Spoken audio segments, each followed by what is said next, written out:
and I'm a knucklehead at times. Would you support or oppose a preemptive strike by Israel on Iran? You have 2 minutes. Well, thank you, and thank you for those joining at home tonight. Let's keep in mind where this started. October 7th, Hamas terrorists massacred over 1,400 Israelis and took prisoners. Israel's ability to be able to defend itself is absolutely fundamental. Getting its hostages back, fundamental, and ending the humanitarian crisis in Gaza. But the expansion of Israel and its proxies is an absolute fundamental necessity for the United States to have the steady leadership there. Bro, what are you talking about, man? It's not just that. It's those that were closest to Donald Trump that understand how dangerous he is when the world is this dangerous. And some of folks feel that's not the case. Our campaign does that. And the point I'm saying is I'm in 5 states in 2 days. We're out there making the case that the campaign's position is clear, that that's not their position. Their position and my position is to make sure that everybody understands their vote, no matter what state they're in, matters. So that's something that you and Vice President Harris disagree on? I have spoken about it in the past, that she's been very clear on this, and the campaign, and my position is the campaign's. This after you were chosen to join the ticket. As the Democratic governor of Minnesota, Tim Walz signed into law initiatives allowing immigrants in the country illegally to apply for driver's licenses, qualify for free tuition at state universities, and enroll in the state's free health care program for low-income residents. Are those not magnets to draw people here, many times on dangerous journeys for themselves? And why should your taxpayers in Minnesota or across the states pay for those programs? That's my theory. And it never fits quite right. It never fits quite right. Just not quite right. How do you give it back? Governor, what kind of gun is it? This is the Beretta A400.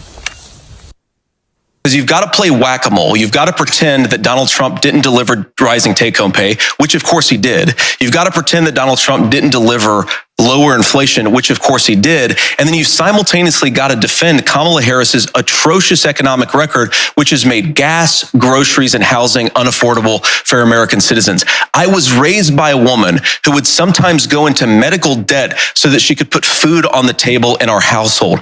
I know what it's like to not be able to afford the things that you need to afford. We can do so much better. To all of you watching, we can get back to an America that's affordable again. We just got to get back to common sense economic principles. Governor Walz, you said you were in Hong Kong during the deadly Tiananmen Square protests in the spring of 1989. But Minnesota Public Radio and other media outlets are reporting that you actually didn't travel to Asia until August of that year.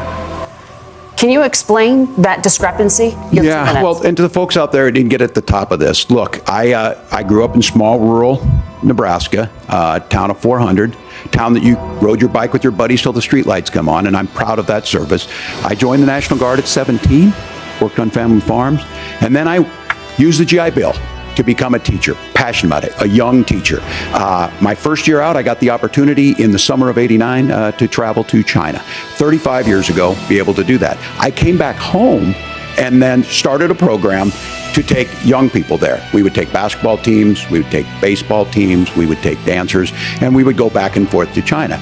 Don't change the subject, just answer the fucking question. The issue for that was to try and learn. Now look, my community knows who I am. They saw where I was at. I will be the first to tell you, I have poured my heart into my community. I've tried to do the best I can, but I've not been perfect. Nobody fucking cares. And I'm a knucklehead at times. Are you serious? It's always been about that. Those same people elected me to Congress for 12 years. Some people are really fucking stupid. And in Congress, I was one of the most bipartisan people, working on things like farm bills that we got done. Boring. Working on veterans benefits. And then the people of Minnesota were able to elect me to governor twice. We don't care. So look, my commitment has been from the beginning to make sure that I'm there for the people, to make sure that I get this right. I will say more than anything, many times I will talk a lot. I will get caught up in the rhetoric. But being there, the impact it made, the difference it made in my life, I learned a lot about China. I hear the critiques of this. I would make the case that Donald Trump should have come on one of those trips with us. I guarantee you he wouldn't be praising Xi Jinping about COVID. Shut up, you cunt! And I guarantee you he wouldn't start a trade war that he ends up losing. So this is about trying to understand the world. It's about trying to do the best you can for your community. And then it's putting yourself out there and letting your folks understand what it is.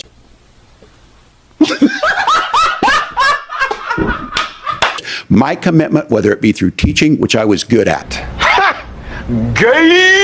or whether it was being a good soldier or was being a good member of Congress, those are the things that I think are the values that people care about. Cap. Governor, just to follow up on that, the question was, can you explain the discrepancy? All I said on this is I got there that summer and misspoke on this. My disappointment is immeasurable. Oh, I will just, that's what I've said. You need to quit lying. My day is ruined. So I was in Hong Kong and China during the democracy protests, went in. Nothing new, nothing changed, same old shit. And from that, I learned a lot of what needed to be in governance. You are gay. Yeah, I sat in that office with those Sandy Hook parents. I've become friends with school shooters. What did he say? Become friends with school shooters. Get some help. Do you want to clarify the comments that you made about school shooters? Yeah, and look, you got to see me. These folks know me. Wait a minute.